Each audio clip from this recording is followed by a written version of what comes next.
ဟာလေလုယာဖျားရှင်နာမတော်ကပါဆက်ဘုန်းကြီးမင်္ဂလာရှိပါစေ။ဤနေ့ရက်သည်ထာဝရဘုရားရှင်တော်မူသောနေ့ရက်ဖြစ်၍ယနေ့ဝမြောက်ရှင်လန်းကြကုန်အံ့။တရားပျော်ရွှင်တဲ့ခြေစည်းတော်မနဲ့ခင်လေးမှာအားလုံးကိုမင်္ဂလာပါလို့တဖန်ပြန်လဲနှုတ်ခွန်းဆက်သလိုပါတယ်။ရှလု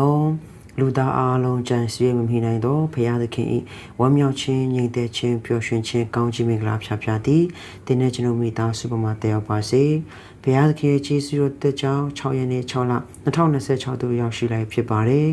မိသားစုများနဲ့အတူတူကတရားဟောရခြင်းအခန်းကြီး1ကနေဆင်ခြင်ခွန်အားခဲ့ရဆိုရင်ယနေ့တရားဟောရခြင်းအခန်းကြီး7သို့ရောက်ရှိလိုက်ဖြစ်ပါတယ်အသက်ရှင်တော်မူသောဘုရားသခင်တို့ကိုယ်ပတ်တရားတော်ကိုအချိန်ပေးနားဆင်ပေးတဲ့ပုံမှာအထူးပင်ကျေးဇူးတင်ရှိတာဖြစ်ပါတယ်အရောက်တိုင်းဘုရားရှင်ကောင်းချီးပေးပါစေအတူတူကဆင်ခြင်ခွန်အားဖွင့်တော်နံပါတ်1နားထောင်ပါတရားဟောရခြင်းအခန်းကြီး7ငွေ73မှ14သင်တို့ဘုရားသခင်ထာဝရဘုရားကိုစိတ်နှလုံးအကျွမ်းမဲ့ချ၍အမှုတော်ကိုဆောင်ရွက်မိအကြောင်းယနေ့ငါမှာထားသမျှသောပညာတို့ကိုစစ်စစ်နားထောင်လျင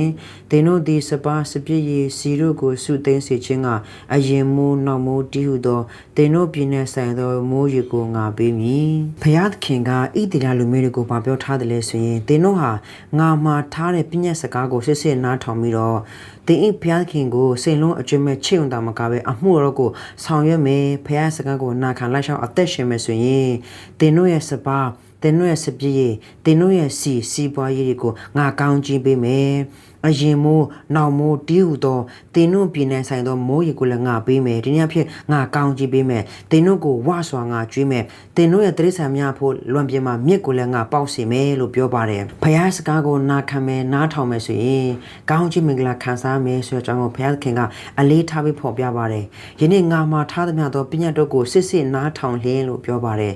ယုံကြည်သူမိသားစုများနေ့ရက်စဉ်တိုင်းမှာကျွန်တော်ရဲ့အသက်တာထဲမှာဘုရားစကားကိုတကယ်နားထောင်ခြင်းရရှိရလားဘုရားကိုကြောက်ရွံ့ခြင်းဆိုတာကလှုပ်ဆောင်ခြင်းဖြစ်ပါတယ်အရက်တောက်ခြင်းနဲ့ပီယာတောက်ခြင်းနဲ့ဆေးလေးတောက်ခြင်းနဲ့အော်ဒါဘုရားမကြောက်ဘူးဒါကိုရှောင်ခြင်းအဖြစ်ဒါဘုရားကိုကြောက်ခြင်းပါပဲတူးစရက်ကိုရှောင်ခြင်းကလည်းဘုရားကိုကြောက်ခြင်းပါပဲဘုရားစကားကိုနားထောင်ပါနားထောင်ခြင်းဆိုတဲ့အခါမှာနားကြီးကိုထောင်ခဏမဟုတ်ဘူး walk ဆိုတဲ့အလုပ်လာပါတယ်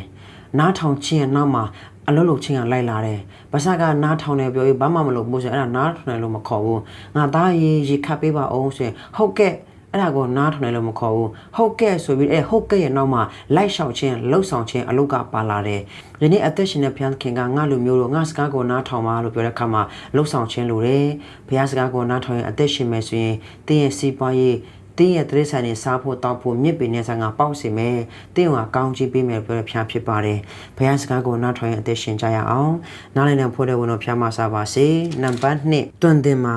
တရားဟောရခြင်းအခန်းကြီး7အငယ်18သူဖြည့်ငါဟောပြောသောဤစကားကိုစိတ်နှလုံး၌တွင်ထား၍လက်၌လက္ခဏာသက်သေဖို့ရ၎င်းမျက်စိကြားမှသင်ချစ်ကဲ့သို့၎င်းခြိထားရကြမည်ထိုစကားကိုသင်တို့သည်အိမ်၌ထိုင်လျက်နေသည်ဖြစ်စေခရီးသွားသည်ဖြစ်စေအိမ်လက်ထားလျက်ရှိသည့်ဖြစ်စေဟောပြော၍သားသမီးတို့အားသွန်သင်ရကြမည်အိမ်တကားမြို့တကားတို့၌လည်းရေးထားရမည်ဘုရားသခင်ကသူ့ရဲ့လူမျိုးတွေကိုပြောပါတယ်ငါစကားကိုနားထောင်ပါငါရဲ့စကားကိုလက္ခဏာသက်သေဖြစ်ဖို့ရန်အတွက်တင်းရဲ့မျက်စိကြားမှာတင်းချစ်ကဲ့သို့မှတ်ထားပါခြိထားပါလို့ပြောတယ်အဲ့ဒီစကားကိုမင်းဟာအိမ်မှာပဲနေတာဖြစ်ဖြစ်ခရီးသွားတာပဲဖြစ်ဖြစ်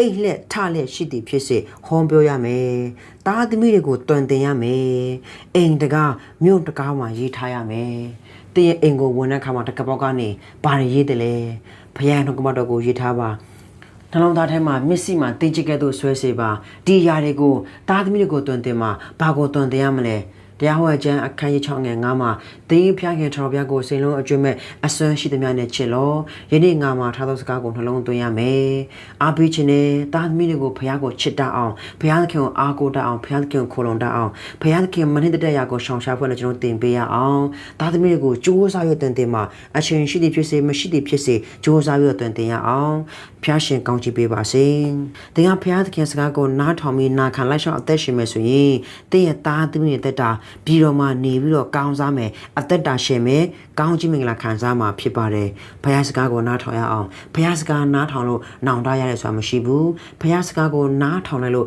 ့ဆုံးရှုံးသွားရဲဆိုတာမရှိပါဘူး။နားလည်တဲ့ဖို့တဲ့ဝန်တော်ဖျားမစားပါစေ။နံပါတ်3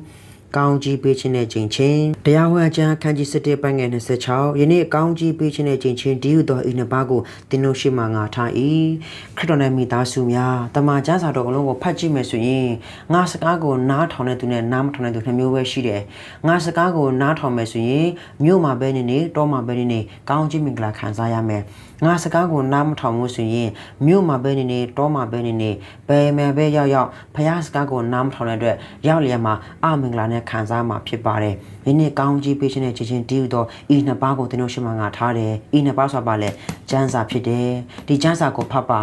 ကျမ်းစာကိုဖတ်မယ်ဆိုရင်ဖခင်အလေးလာကိုသိမယ်ဘယ်လိုမျိုးကိုစန့်ကျင်မယ်ဖခင်ကမနှိမ့်သက်ဘူးဘယ်လိုမျိုးရာကိုဖခင်ကနှိမ့်သက်တယ်ဘယ်လိုမျိုးရာကိုဖခင်ကနားထောင်စေခြင်းတည်းလဲဒီတမန်တရားကတွင်တင်မှာလမ်းပြမှာဖြစ်ပါတယ်အားပေးခြင်းနဲ့တင်ကောင်းကြီးရခြင်းတလားကျင့်ချင်းရခြင်းတလားလူသားအလုံးကြံစည်မိနေသောဖခင်တကယ်ဝမ်းမြောက်ခြင်းညီတဲ့ခြင်းကောင်းကြီးမင်္ဂလာဖျားဖျားရခြင်းနဲ့ဆိုရင်ဖယားစကားကိုနားထောင်ပါဖယားစကားကိုနားထောင်ခြင်းနောက်မှာပဲကောင်းကြီးနဲ့ကျင့်ချင်းရှိတယ်